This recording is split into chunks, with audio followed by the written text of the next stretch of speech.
Olá, como vão todos? Esse aqui é mais um episódio do nosso projeto Harmonização Cerebral e hoje o meu convidado é o Dr. Augusto Goldoni, que é psicólogo, psicanalista, formado pela Universidade de São Paulo. Ele tem muita experiência como palestrante, autor de vários livros, e o nosso desejo aqui hoje é discutir questões relacionadas às motivações para a realização de procedimentos estéticos. Doutor Augusto, muito obrigada por ter aceitado esse convite, e acredito que essa conversa vai ser bastante interessante para todos que estão nos vendo. Vamos começar. Olá, doutora Márcia. Muito obrigado. Eu que agradeço o convite. É uma satisfação estar num bate-papo de alto nível e é uma verdadeira bênção. Uma pessoa especializada em estética e procedimento estético que valoriza a saúde mental, que é um complemento. Então, me sinto muito honrado e feliz de conversar aqui com vocês e de poder, de alguma forma, agregar, compartilhando não só a experiência clínica de mais de 30 anos, mas experiência de vida também. Sim, e eu estou muito feliz porque, de fato, eu acredito que essa integração de corpo e mente é fundamental para a saúde. Saúde é algo muito amplo, né? E falando de saúde, quais as motivações saudáveis para a gente fazer um procedimento estético? Eu pergunto isso porque a gente vive hoje um mundo de muitos exageros, né? Inclusive, na preparação dessa conversa hoje, me deparei com um artigo sobre o burnout da beleza, a exaustão das pessoas em relação à realização desses procedimentos. O que motiva alguém a procurar a realização de um procedimento estético? Os motivos são diversos, né? Desde a procura por uma juventude eterna, até um bem-estar, até agradar alguém. Acho que essa pergunta é central, doutora Márcia, pensar na motivação. O que te leva não só a fazer um procedimento estético, mas a fazer qualquer coisa na vida.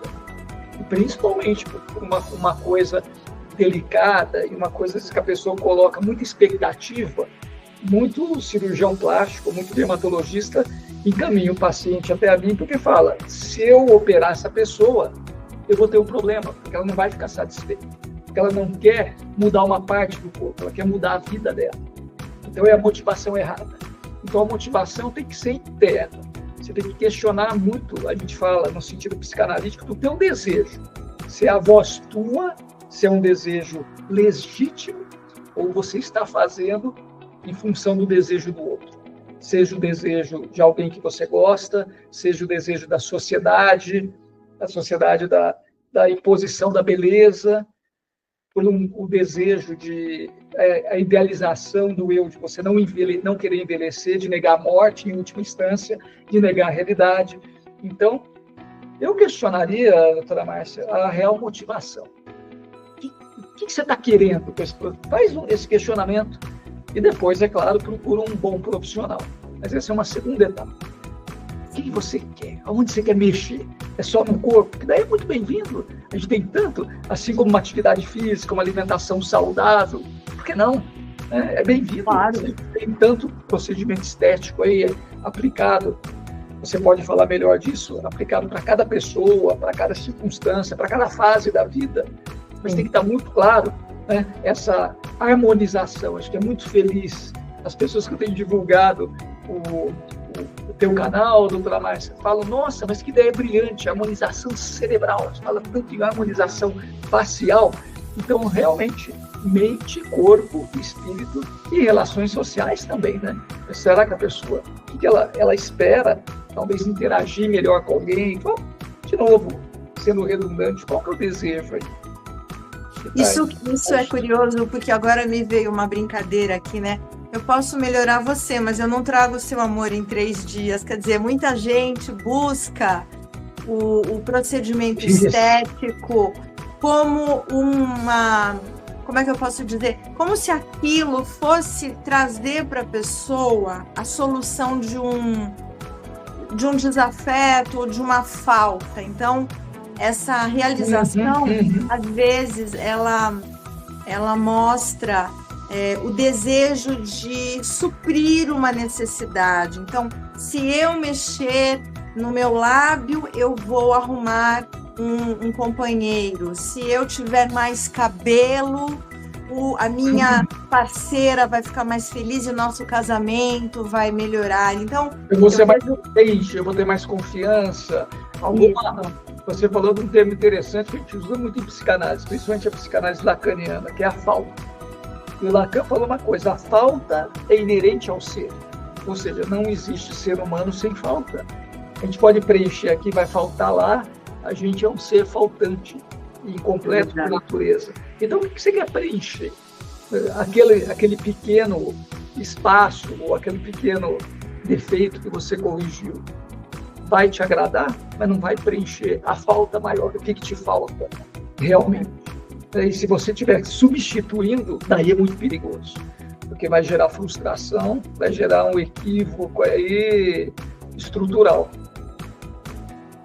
Eu acho curioso isso, né? Porque enquanto a gente tem o desejo, eu acho que o desejo e a falta estão muito ligados, né? Agora a gente pode até entrar numa conversa assim, até filosófica, no sentido de que, ou até budista, né? Porque os budistas falam isso.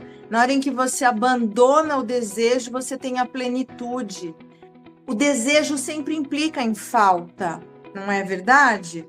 Você quer alguma coisa porque aquilo te faz falta. Na hora em que você aceita, a sua vida melhora. Agora, é evidente, eu não posso de maneira alguma dizer que não se possa fazer os procedimentos. Eu mesma já fiz vários e vou continuar a fazer.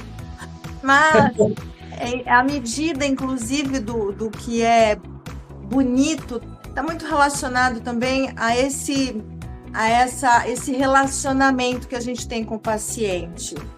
Então, os meus pacientes, eu noto que talvez tenham um entendimento dessas questões que combina muito com a minha forma de pensar, e é por isso que a gente está numa harmonização cerebral, porque eu cheguei numa exaustão dessa imposição de determinados padrões. Eu não vejo a beleza dessa maneira, né? Mas é bem interessante. A beleza é tão subjetiva nesse sentido, né?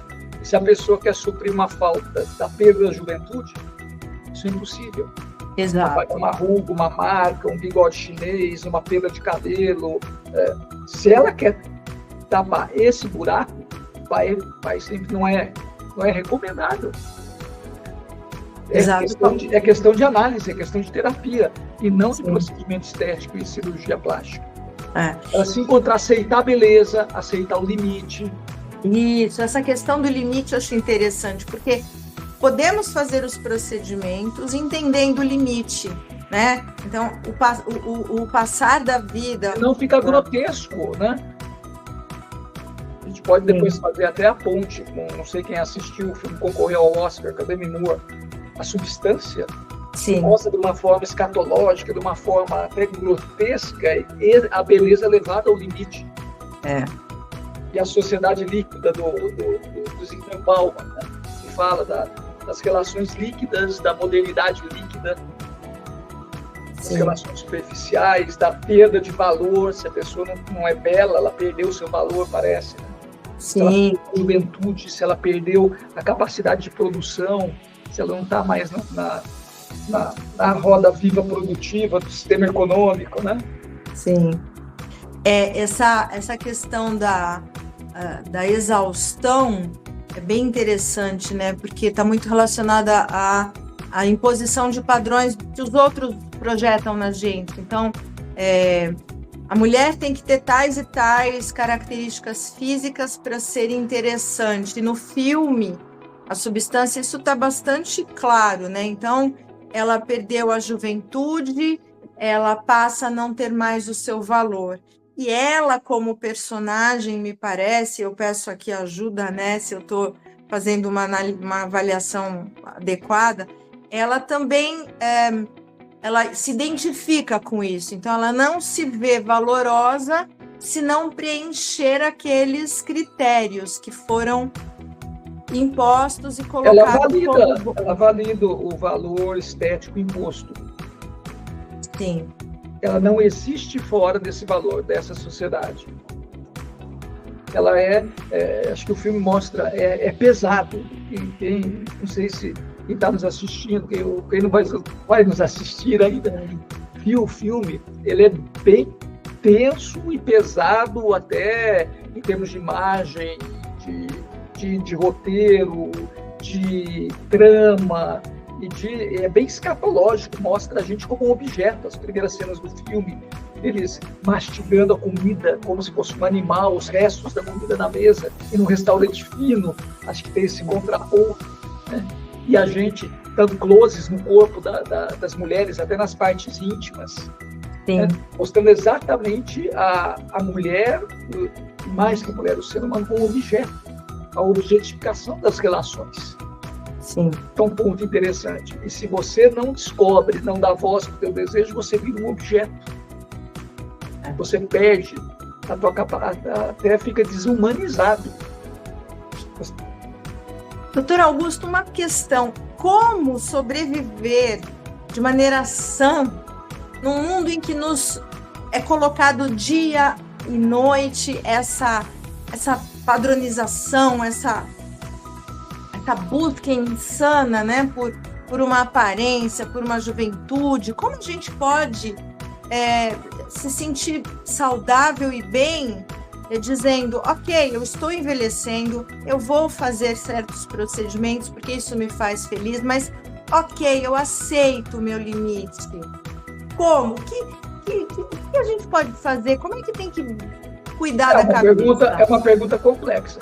Eu não vou falar que eu não sei. Lembra que uma vez a gente estava fazendo uma entrevista, uma mãe perguntou para a gente como que eu convenço o meu filho quer fazer um procedimento estético, está com espinha, né? Mas eu trago ele para consulta com a doutora Márcia, depois ele não sei. Como é que eu faço? A gente respondeu, ele não sei. Sim. O filho é seu, não é? Mas nesse caso não vou falar a mesma coisa, viu, doutora Márcia? Esbarra, é complexo isso, porque é muito individual. E isso esbarra na questão da aceitação do limite. Em última instância, a aceitação da morte, que são os limites. A morte é o último limite nosso, que marca o ser humano. Que a gente é perecível, que a gente tem um fim, que a gente vai degradando com o tempo. Isso é triste. A gente que já passou dos 50 percebe algumas perdas, não é? Do procedimento estético, a gente está falando da flacidez da pele, não é? De rugas, de perda de cabelo, de vários limites, perda da força muscular, da perda física, né? Das limitações do tempo. Hoje a gente está imerso na tecnologia, os nossos filhos já nasceram plugados, né? A gente tem uma dificuldade de adaptação, são as perdas físicas, que são as perdas concretas, que levam à morte, em última instância, e as perdas simbólicas. A perda de um valor que a gente tinha, a perda de um papel de pai, de mãe, vai se transformando ao longo do tempo. É verdade. A sua filha, quando ela é pequenininha, Sim. É uma coisa ser mãe de um bebê, agora você está tendo novos desafios. Uma pré-adolescente. Uma pré-adolescente que também já fica preocupada com a aparência, né? Você começa a ver o sofrimento tão precoce. A ditadura das redes sociais, que é um capítulo à parte, né? Não é? O filósofo falaria, penso, logo existo. Hoje é posto, logo existo. Verdade. Então é um desafio diferente. É a morte do bebê, né, doutora Márcia? A morte da criança e o nascimento da pré-adolescente, da adolescência, da mulher adulta. São perdas simbólicas que a gente vai enfrentando, que a gente tem que encarar esses limites. E as nossas perdas simbólicas. Perder um amigo, concretas e simbólicas, né? Perder um amigo de infância, perder um companheiro, uma companheira, se aposentar e às vezes perder o valor profissional. Hoje se fala muito netarismo no mercado de trabalho, porque essas gerações que estão vindo têm muitas qualidades, mas tem um lado que elas não estão dando conta. Então estão resgatando as pessoas dos 50 acima, que estavam saindo do mercado de trabalho, que não saíram. Muitas não saíram ainda, mas as que já estão sendo resgatadas. Então tem uma questão importante da gente valorizar também o envelhecimento. a gente perde por um lado, mas ganha pelo outro. Ganha maturidade, ganha autoconsciência, ganha capacidade de resolver mais problemas, desde que a gente amadureça. Eu costumo brincar, desculpa o termo, tem velho burro? Tem velho que se recusa a aprender, se recusa a aceitar os limites, é o famoso teimoso, o velho ranzinza, o velho e a velha ranzinza. Então, nesse sentido, como que a gente vai enfrentar isso? Se abrindo para o novo, não perdendo essa curiosidade filosófica da criança de aprender, de se redescobrir, de se reinventar, que a gente perde por um lado, mas ganha no outro. O que a gente está ganhando? Como a gente pode se ressignificar, se reinventar? Com a perda da força física, com a perda da beleza desse padrão estético, mas sem fazer apologia à terceira idade, ao envelhecimento, até à decrepitude, usando o termo forte. Mas cada fase tem sua beleza. E se a gente fica no plano ideal de querer de focar na falta, como a gente estava falando, de focar no que a gente perdeu, numa juventude, numa força, num ideal de vida que tinha antes, a gente perde a beleza das possibilidades que se abrem. Sim. É bem interessante essa questão, né, do entendimento de que faz parte da vida e que a perda ela é natural, né, dentro do contexto da passagem do tempo, mas que se a gente foca só nisso, realmente a vida fica muito complicada. Eu acho que esse ponto é super importante. Se a gente tem a coisa do foco apenas na perda, né? Isso realmente é muito complicado. O luto pela perda é doído, é difícil mesmo. Com mas certeza. Se você não transpassa esse luto, você vive eternamente o estado de melancolia e perde a possibilidade. E daí sim, se a pessoa está fazendo um procedimento estético para recuperar, tentar correr atrás desse prejuízo, que é irreparável. Ela pode até fazer um procedimento estético, mas não com essa função. Essa função simbólica, que vai ficar infeliz, e vai criar ilusão, chega uma hora que não dá conta, daí vira uma aberração, né? Procedimentos estéticos sem critérios, ou em exagero, sem harmonizar com a personalidade da pessoa, com o estilo de vida, sem fazer, como a doutora Márcia bem prega, além da harmonização corporal e facial, harmonização cerebral, harmonização das suas relações, né? Você como um ser holístico. Não é? Pensar nisso. Eu acho que tem coisas interessantes aí. Ganho disso, não só na perda. A perda é inerente ao sujeito, vamos repetir isso. Sim. Então, assim, eu acho que a partir, né, dessa conversa até esse ponto, talvez me veio aqui 2 pontos importantes. O primeiro, a questão da aceitação e o entendimento do limite.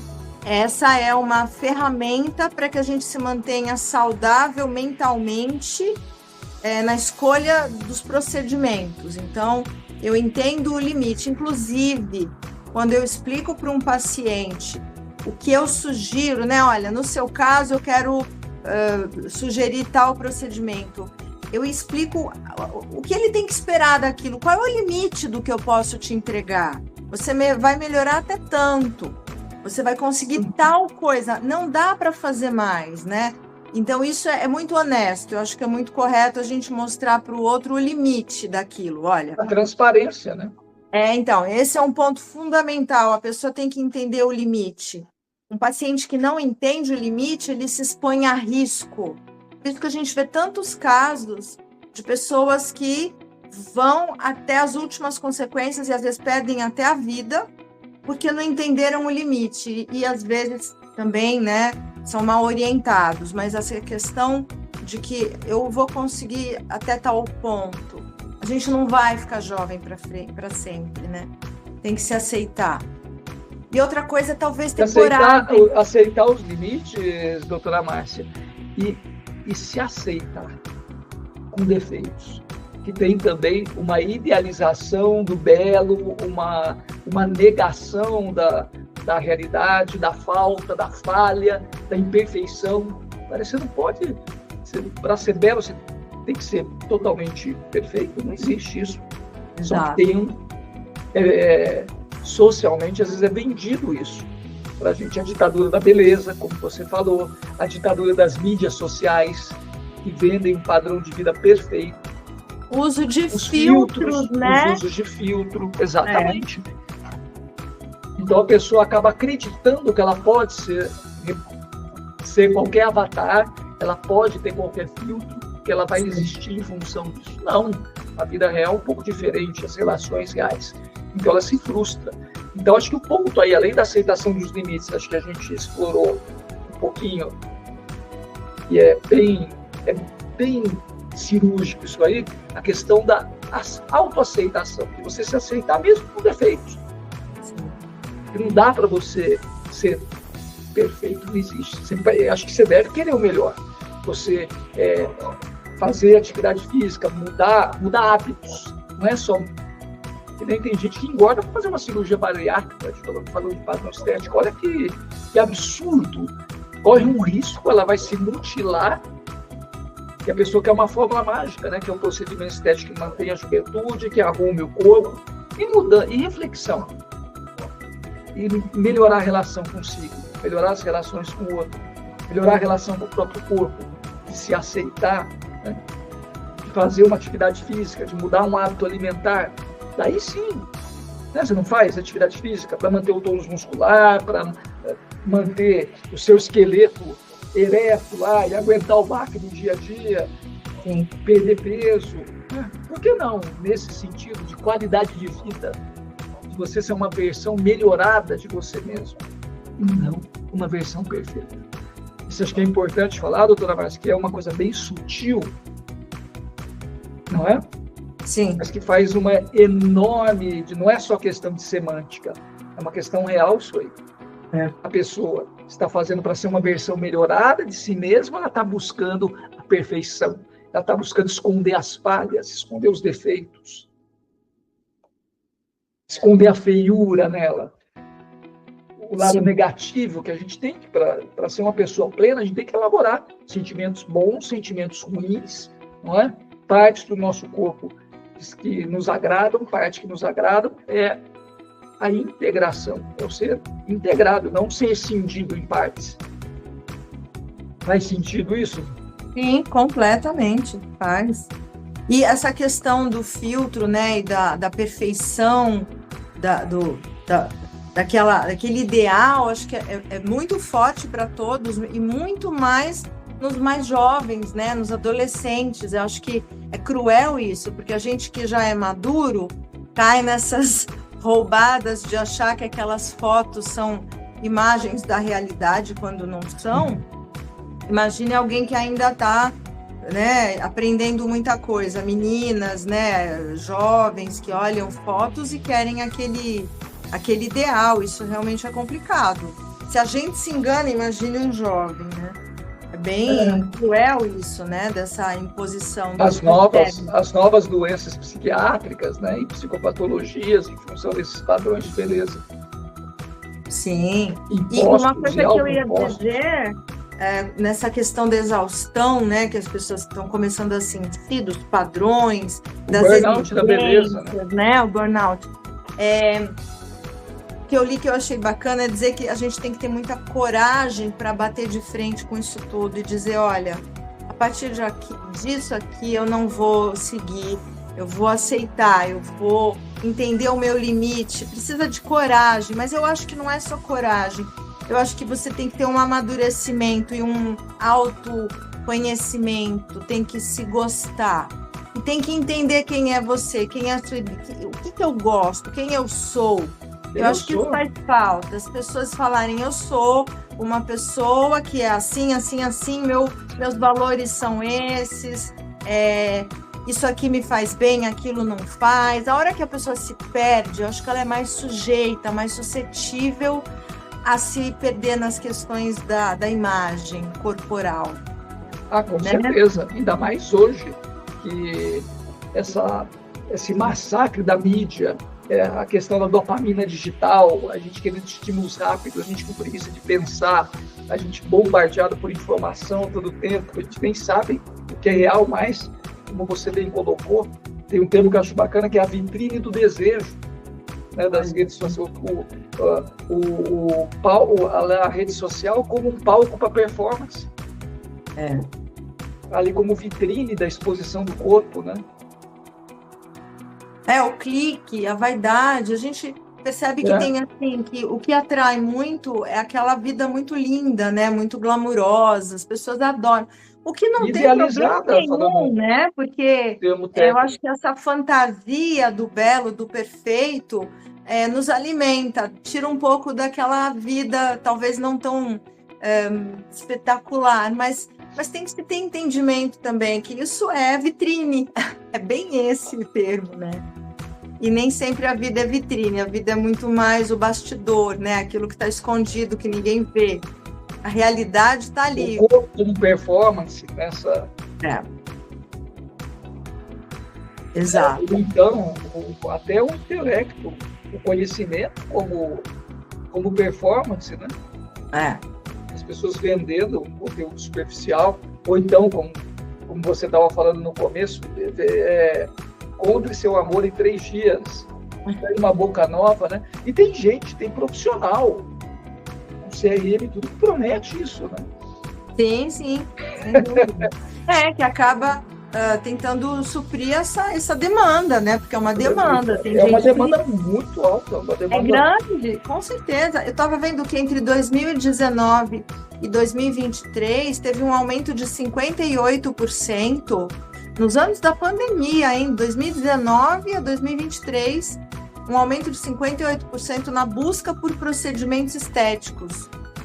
Eu, inclusive, falando de pandemia, uma coisa que foi impressionante para mim eu trabalhei o tempo todo na pandemia, eu fiquei 1 mês e meio sem trabalhar, mas uma das primeiras pacientes que veio para o consultório, logo no início, não tinha vacina, eu imaginei, nossa, ela deve estar com algum problema muito sério, né? Saiu de casa e tal, ainda mais, no caso, era uma paciente com transplante renal. Aí ela falou assim, doutor, eu estou muito enrugada, eu vim porque eu quero esticar, eu quero fazer e acontecer e tal. E aí eu fiquei olhando, eu disse que curioso, para mim ficou muito claro aquilo como uma busca pela vida. Eu acho que as pessoas tiveram muito essa vontade de viver na pandemia, de afirmar, eu estou vivo.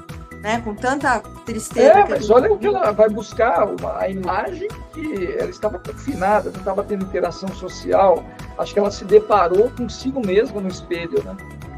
Isso, nossa, na pandemia isso foi muito presente. As pessoas começaram a fazer muita conversa por vídeo e muita gente se deu conta do seu aspecto, né? Então, talvez até por isso tenha tido esse aumento. Acho que pode até ser isso, sim. Pessoas se olharem mais, né? Ficarem mais tempo com elas mesmas. Veja bem, hoje em dia, a questão do Ozempic não é exatamente um procedimento estético, mas olha a febre que está isso aí. A busca de novo, por um corpo ideal, né? E vai além da questão da saúde, né? Isso que a gente está questionando. Se é por uma questão de saúde, perfeito, né? Sim, lógico. Inclusive, saúde no sentido amplo que a gente está falando, não é só saúde física. O bem-estar físico, mental, social e espiritual. Sim. De novo, o ser holístico. Se a pessoa, de repente, vai ajustar uma parte do corpo, vai ficar mais saudável, vai se sentir melhor, ótimo, né? Desde que seja, de novo, vamos retomar essa questão do desejo dela. Você quer ficar... Né? A gente questiona muito, citando Lacan de novo, o estádio do espelho, que a nossa identidade é formada pelo olhar do outro. A gente se reconhece como sujeito. O olhar do outro nos dá até humanidade, é uma coisa muito profunda.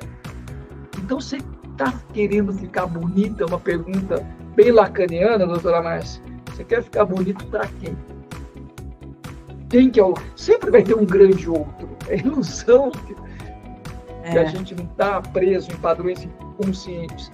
Mas para quem você quer ficar bonito? Será que é para você mesmo? Ou para satisfazer o desejo de alguém? Responde primeiro essa pergunta antes de fazer a minha sugestão, né? Essa é ótima, né? Para quem você quer ficar bonito, né? Qual é o objeto aí, né? Por quem? Por quem? Você está sendo, de novo, pegando o gancho da Demi Moore na substância, você está sendo sujeito ou você está sendo objeto? Às vezes Nossa, eu objeto acho da tua própria falta. Não, espetacular. Eu acho que isso aqui é um ponto para a gente firmar.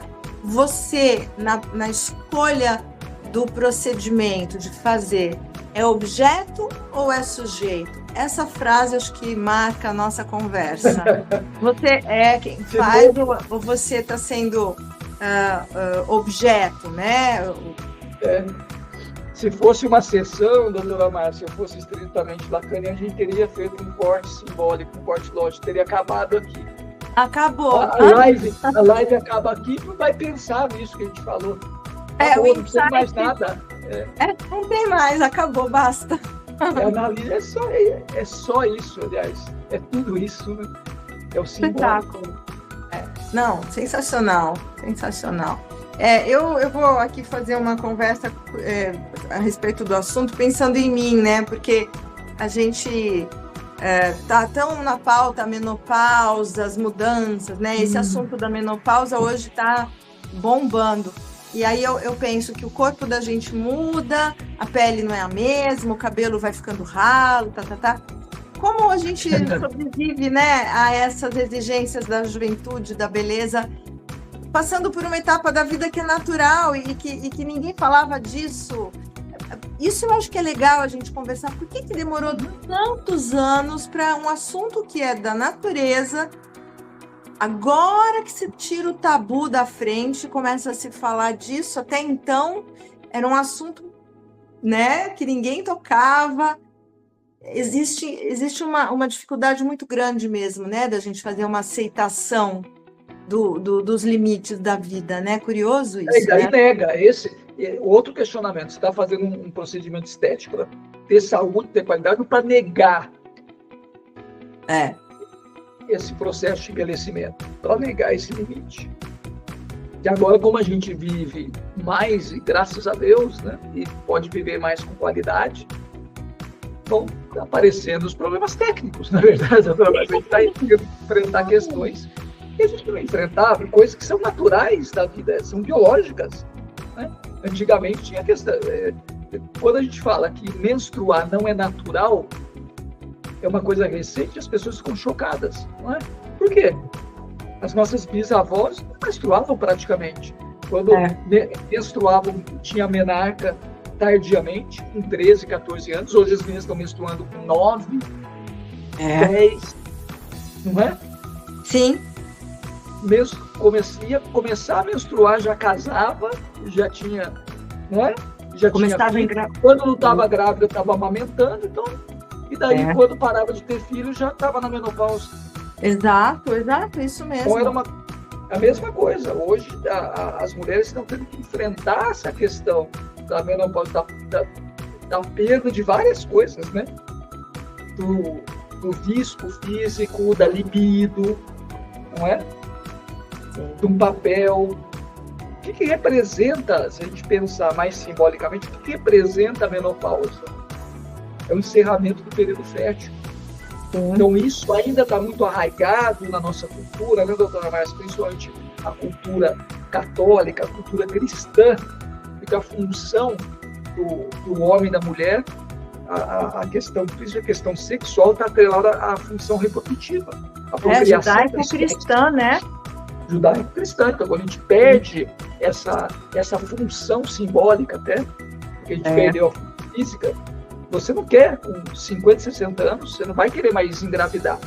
Mas você gostaria de permanecer com a função simbólica, de poder ser fértil, de fecundar, de ter a vida. Então, parece que naturalmente a gente liga uma questão que é a função da morte na gente. É verdade. Essa questão da perda, da não aceitação do envelhecimento, da não aceitação da capacidade de fertilizar, de fecundar, não um outro ser humano, no sentido literal, biológico. Mas você tem que abrir a possibilidade, se você desvincular, a gente fala de rede significado, significante, tirar esse significante do significado fertilidade, você pode ser da questão física, você pode fertilizar outras coisas. Sim. Olha como é fecundo, como você não perdeu a tua capacidade de gerar vida, de gerar conexão, de gerar até outro ser humano, no sentido simbólico, de fazer o bem para alguém, não é? Claro. De ter uma relação nova.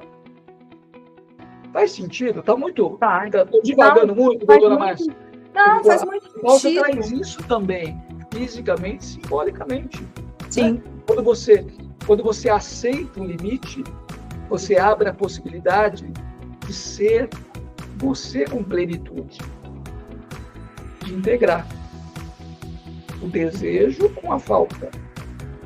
Eu lembro até hoje, eu gosto muito de dar esse exemplo, quando fala de falta, quando fala em ser em plenitude e aceitação de limite, é até um conceito filosófico. Eu lembro da minha filha pequenininha, ela tinha uns 3 aninhos, ela gostava muito de pintar, de cores, então ela pegou todos os lápis de cor dela e falou aqui, esse é o amarelo, ela gostava muito do amarelo. Não, daí começou a pegar outro. O amarelo, ele não é o verde, não é o rosa, não é o azul, não é o preto.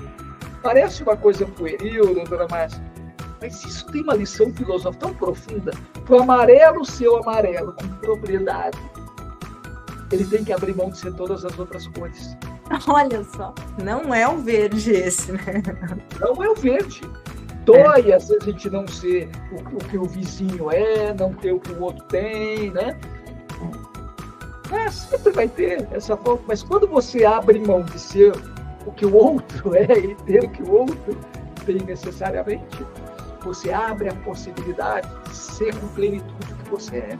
Com certeza. De viver as qualidades, de viver até essa questão do envelhecimento com plenitude. Poxa, se você vai fazer um procedimento estético, então é para quê e para quem?